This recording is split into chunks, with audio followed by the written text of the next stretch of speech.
தினம் ஒரு கவிதையில் கவிஞர் மனுஷபுத்திரனின் கவிதை. திக்கி திக்கி பேசும் ஒரு குழந்தையை கண்டேன். அது திக்கும் போது சொற்களின் நட்சத்திரங்கள் ஆகாயத்தில் தோன்றுகின்றன. ஒரு சொல்லுக்கும் இன்னொரு சொல்லுக்கும் நடுவே அர்த்தங்களின் நதிகள் பெருகுகின்றன. ஒரு குழந்தை திக்கி திக்கி ஒன்றை சொல்ல வருகையில் ஒரு முட்டைக்குள்ளிருந்து ஒரு பறவை குஞ்சு வெளியேறுவது போலவே இருக்கிறது.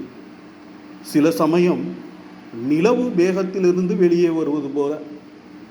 திக்குகிற குழந்தையை திருத்தாதே, சீக்கிரம் சொல் என துரிதப்படுத்தாதே. குழந்தையின் நெஞ்சில் ஒரு சொல் பிடிபடாமல் நீந்துகிறது. குழந்தை அதை பிடிக்க பின்னாலேயே நீந்தும் அழகைப்பார். குழந்தையின் நெஞ்சில் ஒரு சொல் பிடிபடாமல் நீந்துகிறது. குழந்தை அதை பிடிக்க பின்னாலேயே நீந்தும் அழகைப்பார்.